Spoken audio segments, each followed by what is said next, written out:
வணக்கங்க. நான் இதயப்பிரவி பிரசாந்த், இளம் தலைமை கழக பேச்சாளர், திராவிட முன்னேற்றக் கழகம்.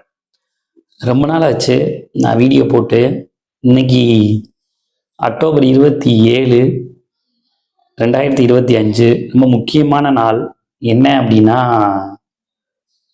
திராவிட முன்னேற்றக் கழகத்துல ஒரு தலைமை கழக பேச்சாளரா, இளம் பேச்சாளரா எங்களுக்கு ஒரு வாய்ப்பை கொடுத்து கிட்டத்தட்ட 1 வருஷம் நிறைவடைஞ்சிருச்சு. இந்த 1 இயர்ல ஒரு தனி மனுஷனா எங்களுக்குள்ள நிறைய மாற்றம் உருவாகிருக்கு. முதல்ல இந்த மாதிரி ஒரு வாய்ப்பை கொடுத்த எங்களோட அண்ணன், இளம் தலைவர், தமிழ்நாட்டின் துணை முதலமைச்சர் உதயநிதி ஸ்டாலின் அண்ணாக்கு இந்த நேரத்துல ஒரு பெரிய நன்றியை நாங்க தெரிவிச்சுக்கிறோம். இது என் சார்பா இல்ல, என்னோட சேர்ந்த கிட்டத்தட்ட ஒரு 200க்கும் மேற்பட்ட இளம் பேச்சாளர்கள் சார்பா இந்த நேரத்துல ஒரு பெரிய நன்றியை நாங்க இளம் தலைவருக்கும், தமிழ்நாட்டின் முதலமைச்சர், திராவிட முன்னேற்ற கழகத்தின் தலைவர் திரு தளபதியாருக்கும் இந்த நேரத்துல நாங்க ஒரு பெரிய நன்றியை தெரிவிச்சுக்கிறோம். அடுத்ததா இந்த 1 இயர்ல நீங்க என்னடா பண்ணீங்க, உங்களால என்ன அடுத்த கட்டமா உங்களோட வாழ்க்கையில் என்னென்னலாம் மேம்பாடு இருந்துச்சு அப்படின்றத எனக்கு என்னெல்லாம் நான் சக்சஸ் ஆனேன், இன்னைக்கு எந்த நிலைமையில நான் இருக்கேன் அப்படின்னு சொல்லணும் அப்படின்னா, உண்மையிலே ரொம்ப நிம்மதியான ஒரு வாழ்க்கை. இதுக்கு முன்னாடி அந்த வாழ்க்கை இல்லையான்னு கேட்டா இருந்துச்சு. ஆனா என்னன்னா, அந்த நிம்மதிக்குள்ள ஒரு பாதுகாப்பும், ஒரு சொசைட்டில ஒரு பெரிய அங்கீகாரமும் மறுக்கப்பட்டுச்சு. இல்ல, கிடைக்கல. ஆனா இன்னைக்கு அப்படி இல்லை. எங்க போனாலும், அதுவும் நான் மதுரை மாவட்டம் யானமலை ஒத்தக்கடை பகுதியை சேர்ந்தவன். இந்த சுற்று வட்டார பகுதிகளில் முதல்ல எனக்குன்னு ஒரு அடையாளம் கிடைச்சிச்சு.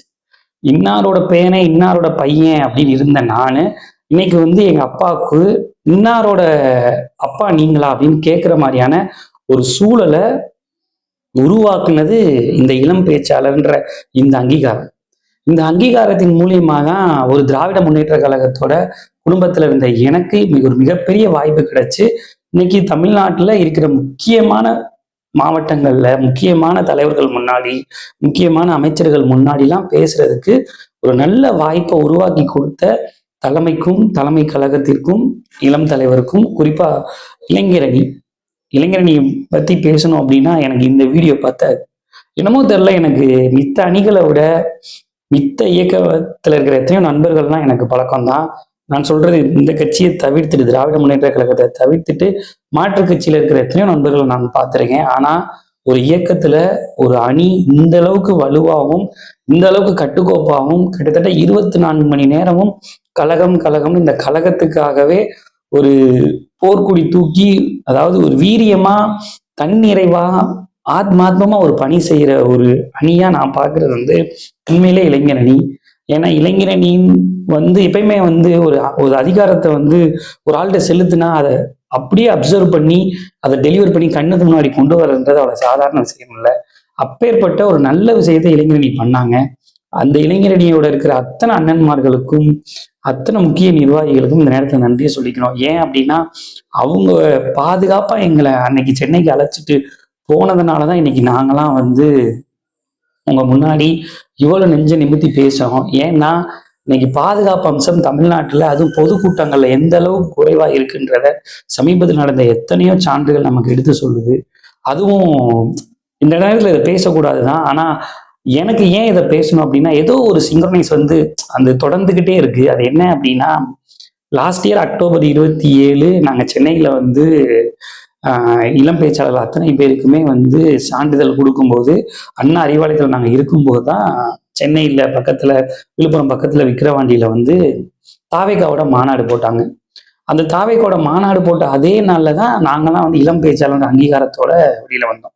அடுத்த நாள் அத்தனை பத்திரிகைகள், ஊடகங்கள் எல்லாத்துலயுமே முதல் பக்க செய்தியிலேயே எங்க அத்தனை பேரோட படமும் அண்ணா அறிவாலய முகப்புல நாங்க இருந்தது வெளியில வந்துச்சு.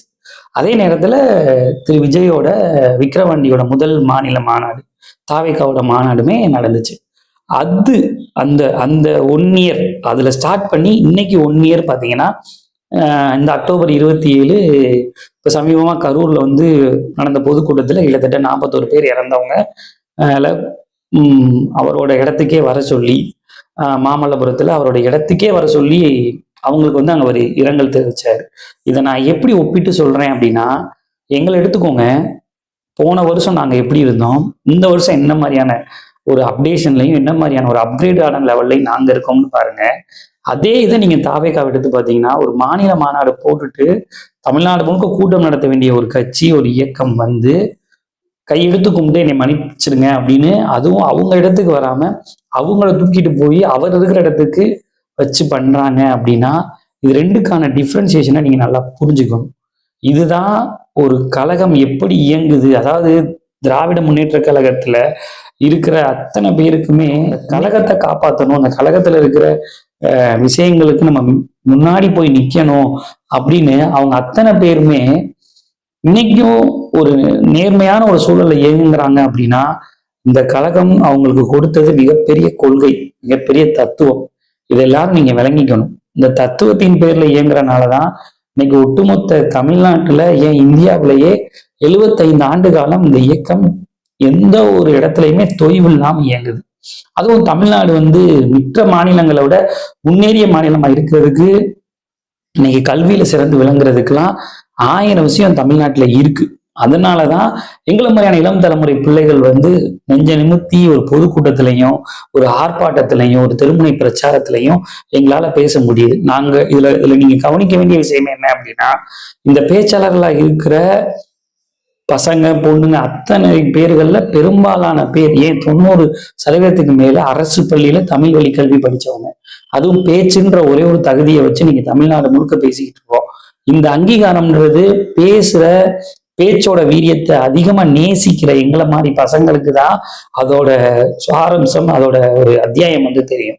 இப்படி ஒரு சூழல் வகுத்தனாலதான் இன்னைக்கு தமிழ்நாடு மேன்மையான ஒரு இடத்துல போயிருக்கிறதுக்கு நாங்க தமிழ்நாட்டு அரசு, திராவிட மாடல் அரசு என்னெல்லாம் செய்யுதுன்ற சாதனைய மக்கள்கிட்ட கொண்டு போய் எடுத்து சொல்றோம்.